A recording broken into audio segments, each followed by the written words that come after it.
राधे राधे मित्रों। हम कृष्ण कथाएं सुनते हैं, कहते हैं, और यदि हम उन पे विचार करें और देखें तो यही बात सामने आती है कि भगवान सिर्फ भाव के भूखे होते हैं। मित्रों, आज एक और सच्ची घटना के साथ मैं आपके सामने एक और अच्छी सी कथा लेकर आया हूँ। एक व्यक्ति पाकिस्तान से 1 लाख रुपए का रूहानी इत्र लेकर आया, क्योंकि उन्होंने संत श्री हरिदास जी महाराज और बांके बिहारी के बारे में बहुत सुना था।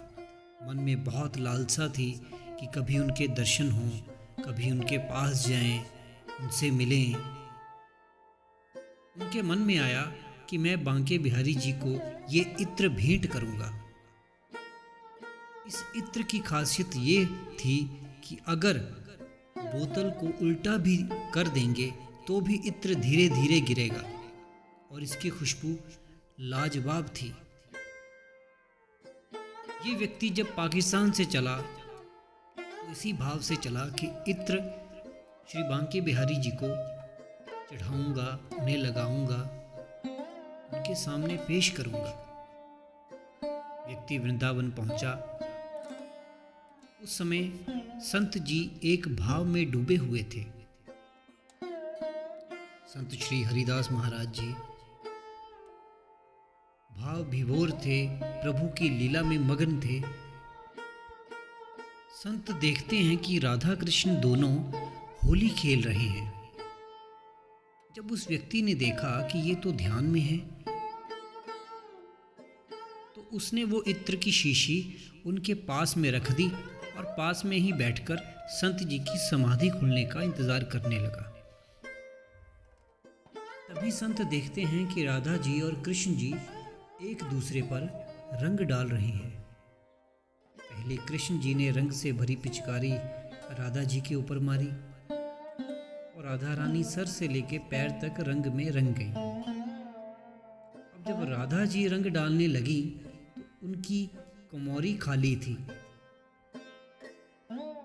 कमौरी जिसे कहते हैं छोटा घड़ा।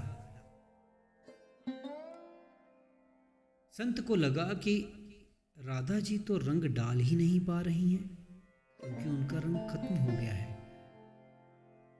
तभी संत ने तुरंत वो इत्र की शीशी खोली और राधा जी की कमौरी में डाल दी। तुरंत राधा जी ने श्री कृष्ण पर रंग डाल दिया। श्री हरिदास जी ने सांसारिक दृष्टि में तो वो इत्र भले ही रेत में डाला हो, लेकिन आध्यात्मिक दृष्टि से वो राधा जी की कमौरी में डाला। उस भक्त ने देखा कि इन संत ने सारा इत्र जमीन पे गिरा दिया। उसने सोचा, मैं इतनी दूर से इतना महंगा इत्र लेकर आया था, पर इन्होंने तो इसे बिना देखे ही सारा का सारा रेत में गिरा दिया। मैंने तो इन संत के बारे में बहुत कुछ सुना था,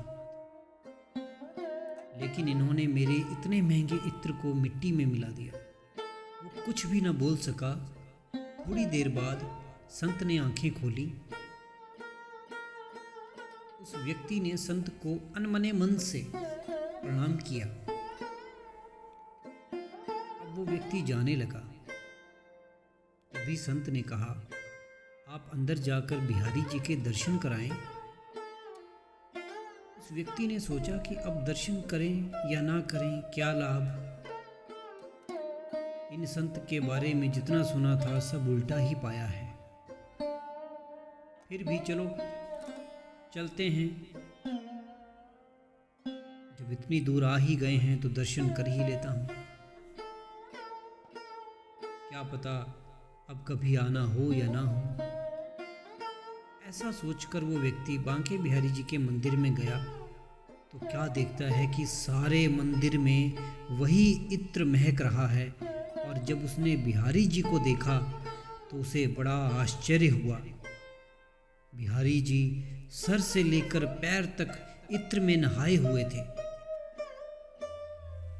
उसकी आंखों में प्रेम के आंसू बहने लगे और वो सारी लीला समझ गया। तुरंत बाहर जाकर संत के चरणों में गिर पड़ा और उन्हें बार बार प्रणाम करने लगा। कहने लगा, संत जी मुझे माफ़ कर दीजिए, मैंने आप पर अविश्वास दिखाया है। संत ने उसे माफ़ कर दिया और कहा कि भैया, तुम भगवान को भी सांसारिक दृष्टि से देखते हो, लेकिन मैं संसार को भी आध्यात्मिक दृष्टि से देखता हूँ। तो मित्रों, ये थी एक भक्त की कथा। सच्चे मन से जो कोई भी प्रभु के लिए कुछ भी चढ़ाता है, चाहे वो छोटी से छोटी वस्तु हो या बड़ी से बड़ी हो, प्रभु स्वयं आगे होकर उसे स्वीकार करते हैं। बोलो राधे राधे।